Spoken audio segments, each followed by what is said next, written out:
Eu convido você a abrir o seu texto, a sua Bíblia, o livro sagrado, as Sagradas Escrituras, lá no texto de Mateus, evangelista Mateus, o primeiro evangelista do Novo Testamento, e eu convido você a abrir o texto lá no capítulo 26.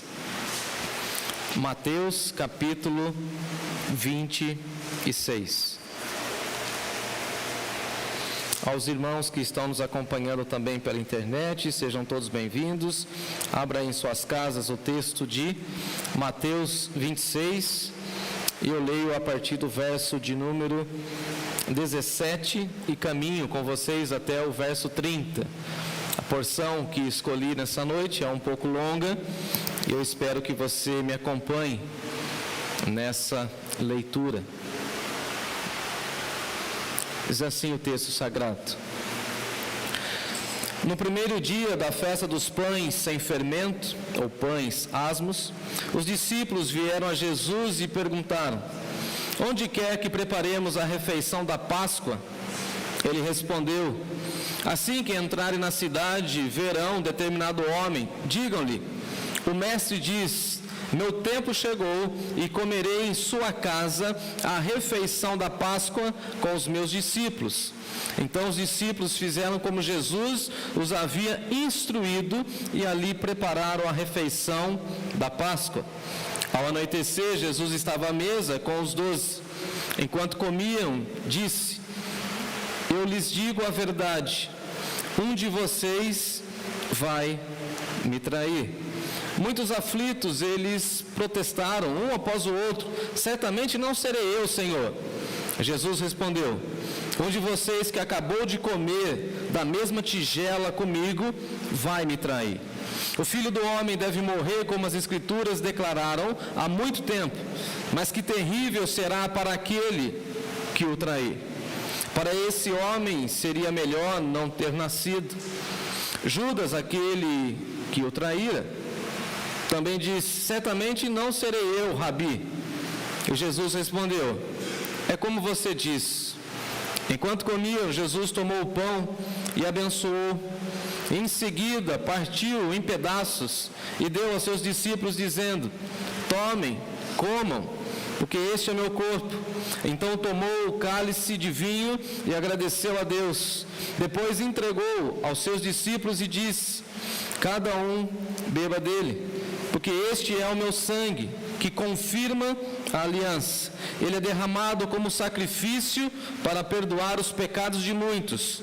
Prestem atenção ao que eu lhes digo: não voltarei a beber vinho até aquele dia em que com vocês, beberei vinho novo no reino de meu Pai.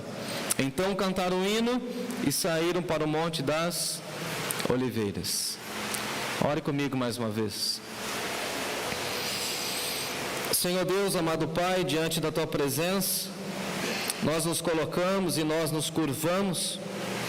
Reconhecemos, ó Deus, que a Tua palavra, a Tua voz é importante, é relevante, é imprescindível para as nossas vidas, e por isso, Senhor, nós queremos ouvir, mais uma vez, o recado do Senhor. Permita, ó Deus, que a Tua igreja tenha ouvidos para ouvir o que o Espírito diz a ela. Permita, ó Deus, que eu seja apenas e tão somente um instrumento da Tua verdade. Tira de mim ou da minha mente qualquer outra coisa, a não ser a transmissão da Tua palavra. Fale conosco, Senhor, pois a Tua voz nos revigora, a Tua voz nos coloca no caminho, e a Tua voz é completamente fundamental para as nossas vidas, para a nossa igreja e também para as nossas famílias. Fala conosco, Senhor. É a nossa oração em nome de Jesus. Amém. Amém. Meu tema hoje à noite é família à mesa. Família à mesa. Quando eu falo família à mesa, eu não sei o que vem à sua mente, ou aquilo que a sua memória afetiva traz como uma imagem de uma família à mesa. É tão interessante hoje em dia a internet e a forma como nós estamos expostos. Quando comecei a pregar, mal sabíamos usar o retroprojetor. Quem é dessa época? Ficava um sujeitinho lá com as transparências, quem lembra? Eu sou dessa época, não tinha internet. E tudo aquilo que a gente fala hoje vai reverberando. Um conhecido, um amigo de infância, mandou uma mensagem: ô Jeff, você sabe que eu não sou muito religioso? Eu falei: sei disso, desde a minha infância. Mas hoje eu fiquei com uma vontade de ouvir uma pregação e te assistir hoje. Ele falou: que legal, meu amigo de infância. E aí, o que você achou? Eu falei: eu gostei disso, não gostei daquilo. E eu acho isso, eu acho aquilo. Mas eu não concordei com você. Eu falei: é comum, não concordo, está na moda. Não concordei com aquela história lá da família perfeita. E eu falei: nem venha conversar comigo, porque a tua não é, a minha também não é. Ele falou: verdade. Mas eu também fiquei pensando, disse ele,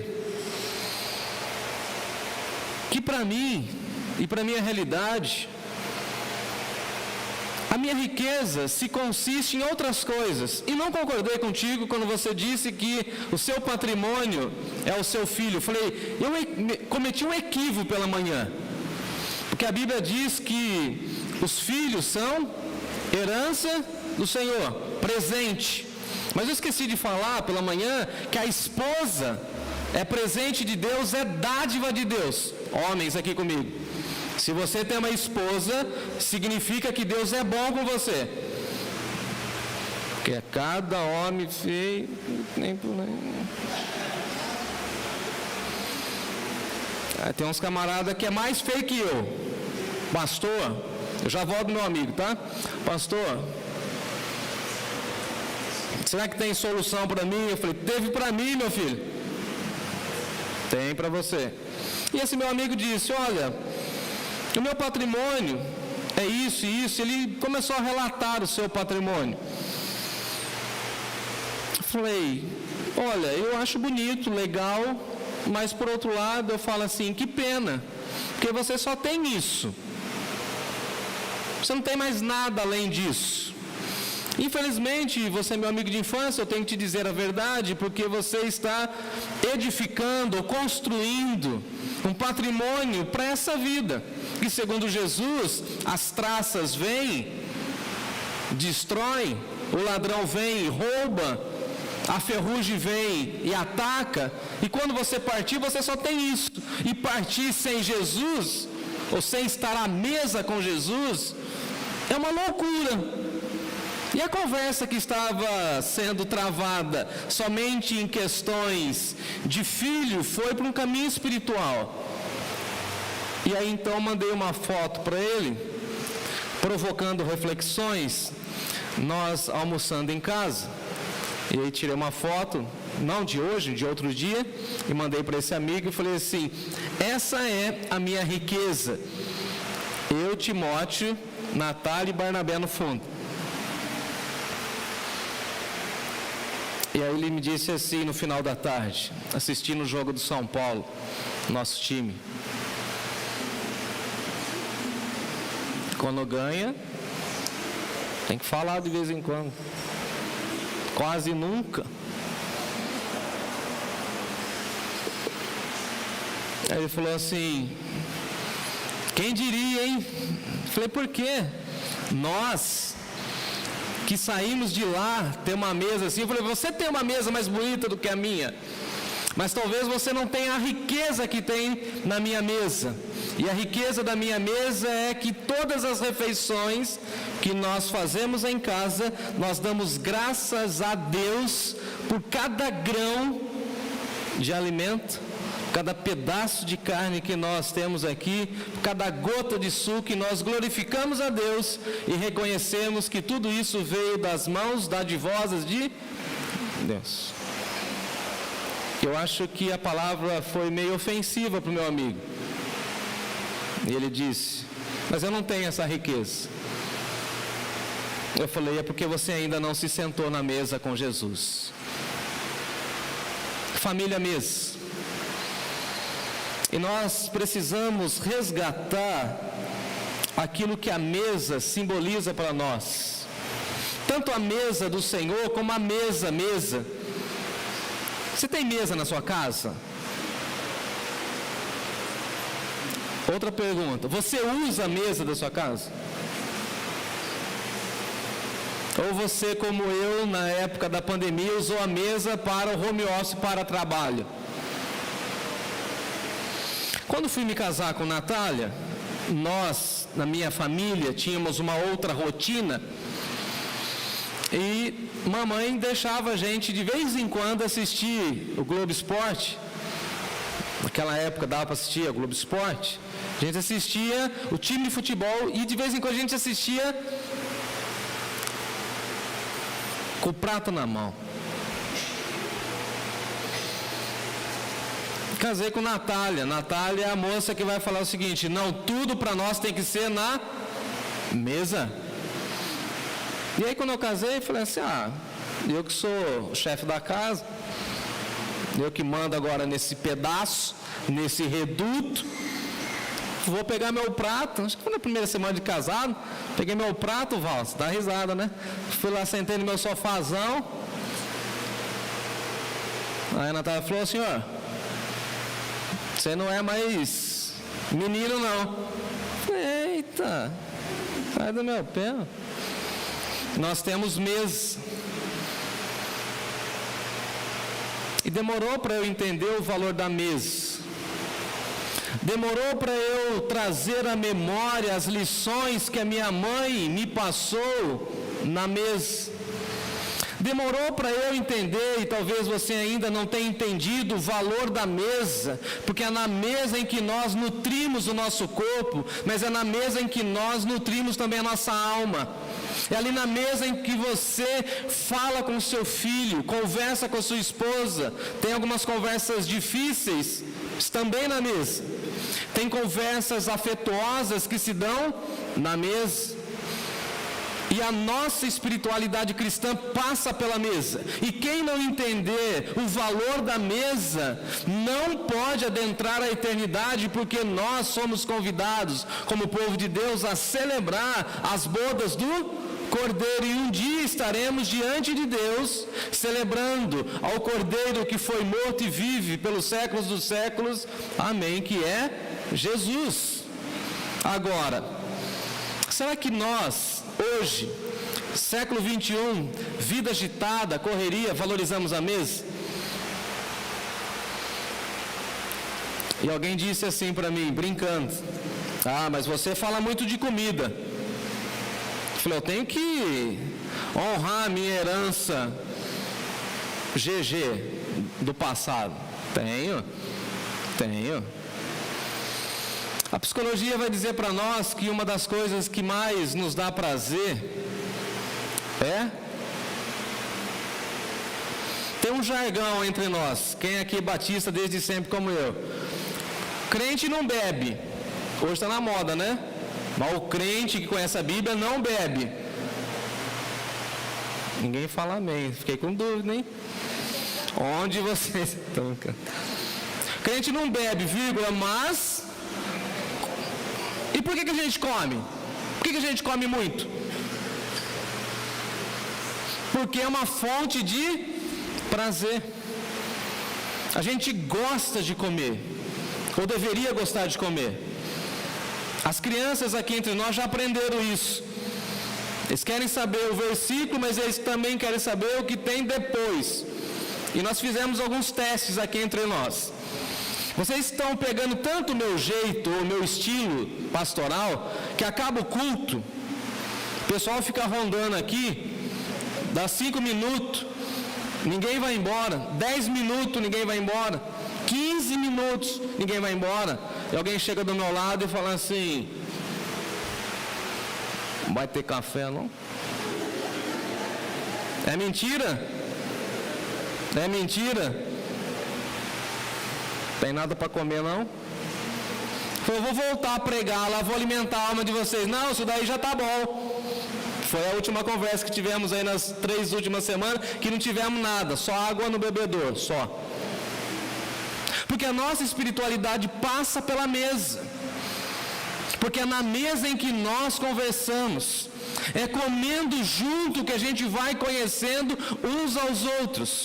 E tem um ditado popular que diz assim: você só conhece uma pessoa depois que você come 1 quilo de... Eu me lembro quando acabou o primeiro quilo de sal, lembra, Natália? Falei, nossa, já temos história para contar. E eu diria, dentro da espiritualidade cristã, só conhece o irmão quem come junto, quem convive junto, quem sabe os gostos do irmão. É essa igreja, ou dentro dessa perspectiva que nós estamos construindo a igreja, para relacionamento.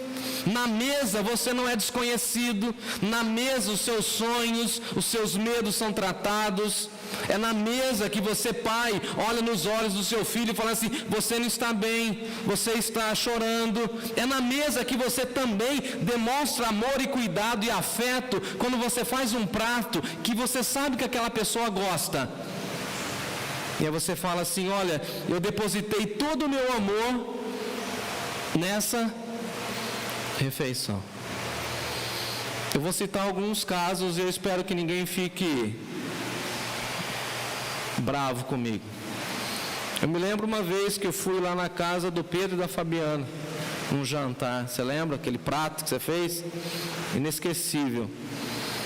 Inesquecível. Teve um dia que eu estava com vontade de comer carne. Quem que gosta de comer carne, que nem eu? Se eu pudesse, era até no café da manhã.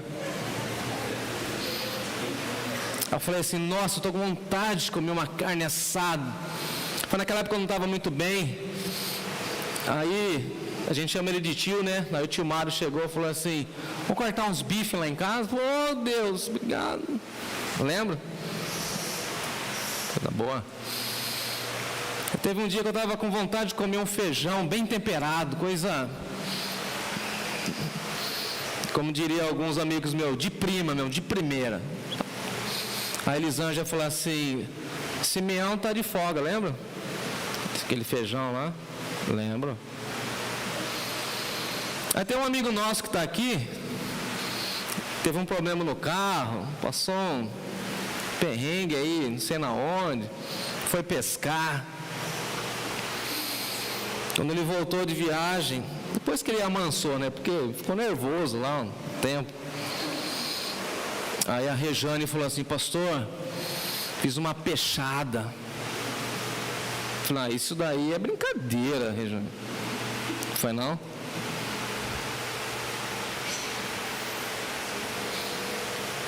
Porque a comida tem a ver com as nossas emoções, como a gente se sente.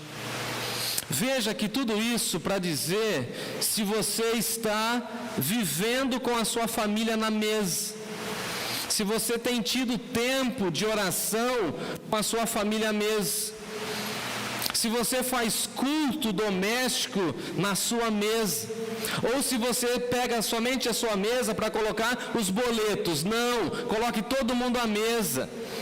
Eu me lembro da minha avó, fazia aquele macarrão artesanal. Naquela época eu podia comer parmesão, de vez em quando, nunca, né? Mas a avó estava lá. Falou assim: eu gosto mesmo de ver todos os meus netinhos em volta da mesa.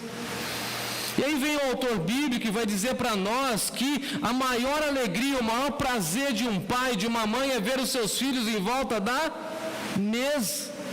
Quando eu adentro a casa dos meus pais, eles ficam tentando fazer de tudo para me agradar, e antigamente era tudo para mim, e eu ficava bem feliz, egoísta, mas agora é tudo pensando na Natália.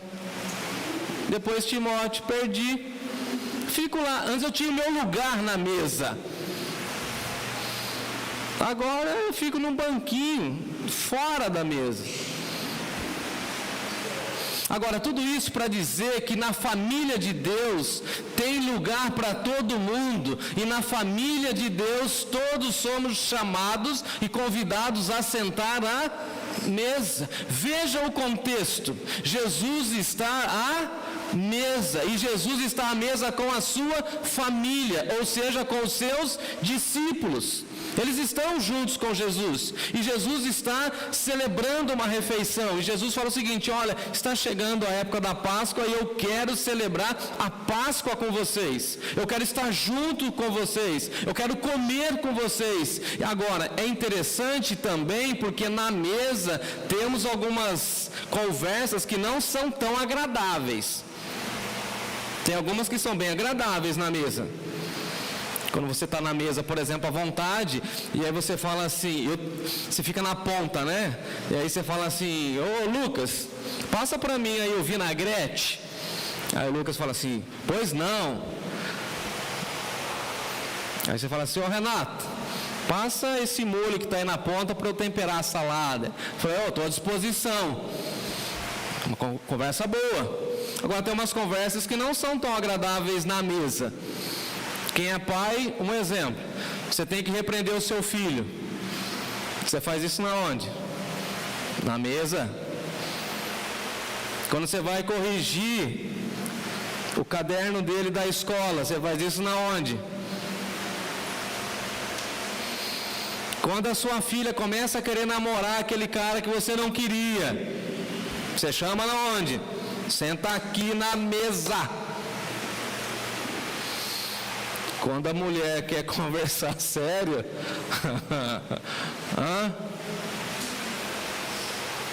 na mesa. E Jesus tem uma conversa dura na mesa. Ele fala assim: olha, vocês estão celebrando, vocês estão aqui comigo, mas eis que um entre vocês é o traidor. Imagina, você solta isso no almoço de domingo, fica todo mundo: não, quem que é? Quem que é o traidor? Vai, e agora? Aí Jesus fala: não, é o seguinte, tem um que vai me trair, mas eu não estou focado na traição, eu estou focado nesse novo momento. Se nós estamos celebrando a Páscoa, que tem a ideia do cordeiro, dos pães asmos, das ervas amargas, eu estou aqui para instituir um novo memorial. Lembrando que a Páscoa era um memorial, e era na Páscoa onde as gerações passadas passavam para as próximas gerações tudo aquilo que eles tinham vivido. Então veja que a mesa, na tradição judaica ou cristã, ela tem também essa questão pedagógica, onde você vai ensinando o seu filho, onde você conta para o seu filho, para as próximas gerações, aquilo que já aconteceu na sua vida. E a Páscoa é esse momento em que os mais experientes contavam os relatos de que Deus havia intervido com mão poderosa. E Jesus está contando a Páscoa, recontando a Páscoa com seus discípulos, e em determinado momento Jesus pega o pão, diz aí o texto, me acompanha a partir do verso de número 26, enquanto eles comiam, Jesus tomou o pão e abençoou o pão, e em seguida partiu em pedaços e deu aos seus discípulos, mostrando que o corpo dele também seria partido e repartido, mutilado naquela cruz, e ele sofreria a cruz. E ele diz o seguinte: olha, peguem esse pão, tomem, comam esse pão, porque esse pão aqui representa o meu corpo, e todas as vezes que vocês comerem esse pão, vocês têm que trazer a minha memória. E veja que interessante que Jesus usa a mesma figura do Antigo Testamento. Se no Antigo Testamento as gerações mais experientes tinham que passar para as próximas gerações a memória, agora Jesus está falando o seguinte para nós: exercitem a memória, tragam na memória aquilo que pode trazer esperança, ou seja, vamos repartir o pão e dar graças a Deus, porque esse pão representa o meu corpo. E depois no verso 27, Jesus vai repartir o cálice, e ele agradece a Deus, ele entrega aos seus discípulos e fala o seguinte: cada um de vocês bebam, porque agora eu estou confirmando e reafirmando o pacto, a nova aliança que é estabelecida no meu sangue. E aí então nós podemos celebrar a ceia do Senhor e celebrar o Senhor em nossas casas, dizendo que o sangue dele marcou a nossa casa e marcou a nossa família. Amém, aleluia por isso.